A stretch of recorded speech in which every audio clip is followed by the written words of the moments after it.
예, 안녕하십니까. 배성민입니다. 자, 이제, 지난 시간에 제가 네 가지 개념을 이야기했습니다. 그래서, 그거 간단하게 복습하고, 예, 간단하게 복습을 하고, 음, 이제 쟁점 분석을 위한 가정과 사실로 한번 넘어가 봅시다. 어, 이렇게 네 가지가 있다고 제가 이야기를 드렸습니다. 예. 그 요 네 가지를 꼭 여러분들 외우셔야 돼요. 그 단일주의, 다음에 계층주의, 이거를 꼭 외우셔야 됩니다. 예. 그 다음에 비결과주의하고 결과주의죠. 예. 이렇게, 입장을, 이렇게 나누면은 네 가지 견해가 크게 나올 수 있다라고 제가 이야기를 했습니다. 예. 그래서 단일주의와 계층주의는 도덕적 지위에 관한 거죠. 예.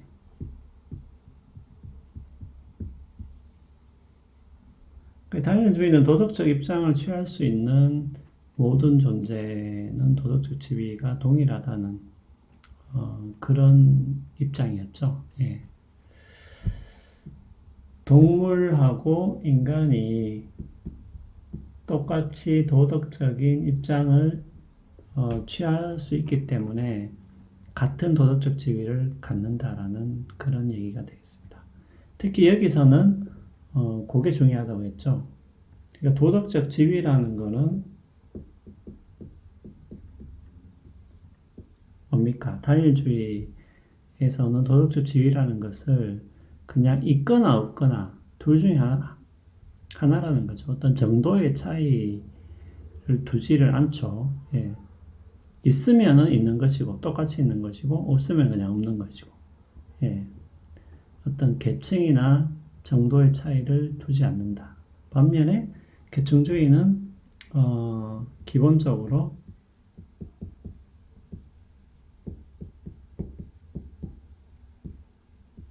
정도의 차이, 어떤 지위의 차이를 기본적으로 인정을 하고 있죠. 예. 그래서 우리가 일반적으로 가지고 있는 생각은 계층주의에 가깝다. 예. 그러니까 지위에 따라서 그 존재가 가지고 있는 이익을 얼마나 고려할지가 좀 달라질 수가 있다. 좀 어려운 말로 하면 그런 얘기고요. 쉬운 말로 하면은, 여러분들 그 애인의 이익과 요즘은 또 뭡니까? 재밌게도 애인이란 말을 잘 안 쓰죠. 예, 굉장히 옛날 말처럼 돼버렸는데 그냥 친구, 이성 친구죠. 예. 이성 친구의 이익과 고양이의 이익. 요거를 우리가 똑같이 대우를 해줘야 되냐. 그 말이죠. 좀 쉽게 말하면 우리가 똑같이 대우를 해줘야 되냐. 그 똑같이 대우를 안 해주잖아요, 일반적으로. 예. 이성 친구의 이익이 더 우선한다. 더 우선한다, 고양이보다. 예. 왜 그러냐? 뭐, 이유는 여러 가지가 있을 수가 있는데, 계층주의 입장에서는 뭡니까? 사람의 지위가 더 높죠. 예. 사람의 지위가 더 높기 때문에 이익을 고려할 때도 사람의 이익을 먼저 고려하는 게 허용이 되는 것이죠. 그 다음에 비결과주의 같은 경우에, 결과주의 같은 경우에는 뭡니까? 여러분들 요거를 꼭 기억하셔야 돼요. 그러니까 옳고 그름을 여러분들이 결정을 해야 될 때가 많잖아요. 어떤 행동의 옳고 그름을 결정할 때 뭘 보고 결정합니까? 그러니까 결과주의는 결과. 그게 최선의 결과일 수도 있고요. 아니면은 상대적으로 어떤 것과 어떤 것을 비교했을 때 어떤 것이 더 낫다라는 그런 결과일 수도 있습니다. 하여튼 그 결과에 따라서 옳고 그름이 결정이 돼버리죠. 옳고 결정이 돼버리죠. 그래서 제가 좀 극단적인 예를 들었죠. 예. 시험 칠 때 부정행위를 하는데 아무도, 그러니까 아예 들키지 않는다. 절대 들키지 않는다라는 전제에서 부정행위를 해도 되냐, 해도 되지, 하는 것이 옳으냐, 그러냐를 결정할 때는 뭡니까? 결과주의에 따르면은 그냥 절대 안 들킨다라는 전제 아래서 부정행위를 하는 것이 뭡니까? 더 이득이죠. 더 결과가 좋죠. 그러면은 부정행위를 하는 게 뭡니까? 옳은 게 돼버리죠. 좀 이상한데, 좀 이상하죠? 좀 이상한데, 결과주의에서는 뭡니까? 옳고 그름이 그 결과에 따라서 결정이 된다니까. 그 결과에 따라서 결정이 된다라는 견해가 바로 결과주의인 것이고, 비결과주의는 뭐예요? 결국은 혹은 의무론이라는 것은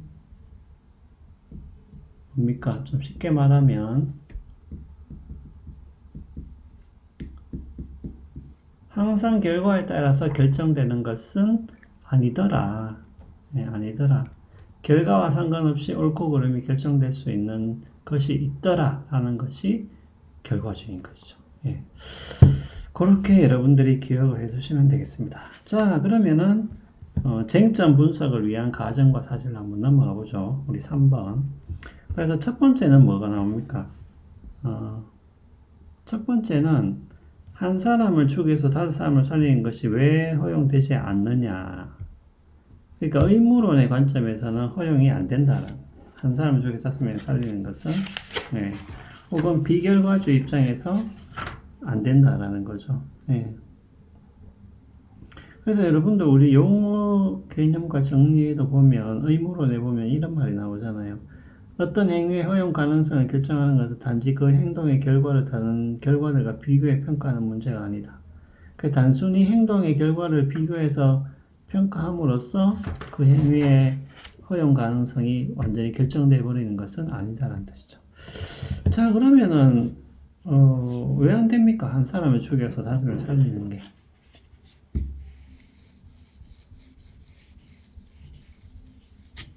그러니까 우리 여기 지금 이제 그 예가 나오죠. 이 교재에 보면 예가 나오는데 다섯 명이 있단 말이죠.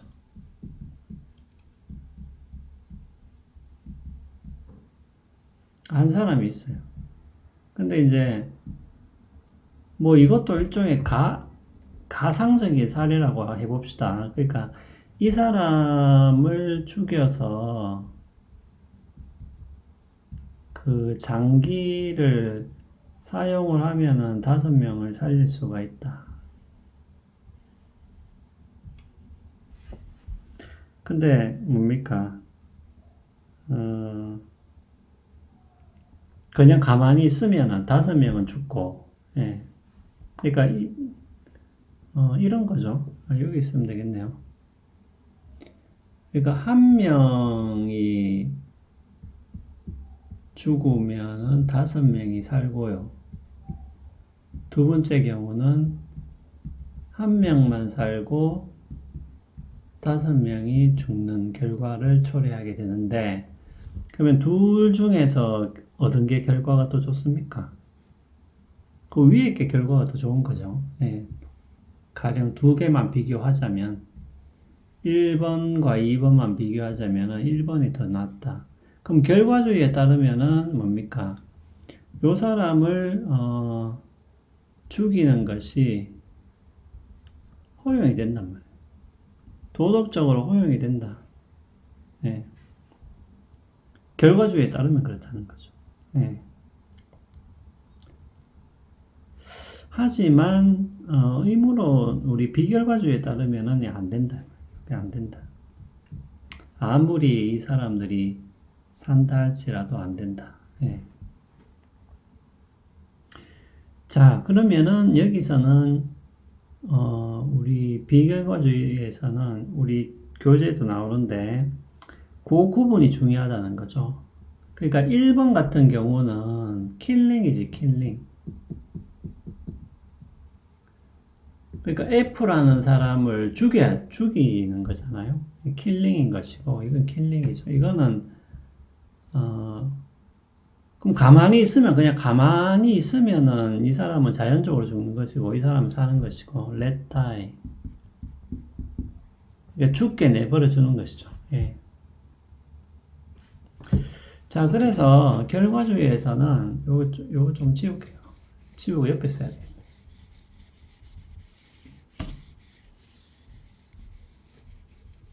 그러면 이제 비결과주의에서는 이렇게 묻는 거죠. 예. 아니, 그렇게 결과만 따져서 그렇게 한 사람을 죽일 수 있다고 하는데, 그러면은 한번 비교를 해봐라. 자, 그러면은 맞죠? 여러분들 잘 보세요. 그러니까 한 명을 지금 위에 거는 한 명을 죽여가지고 이 사람을 죽이는 거지.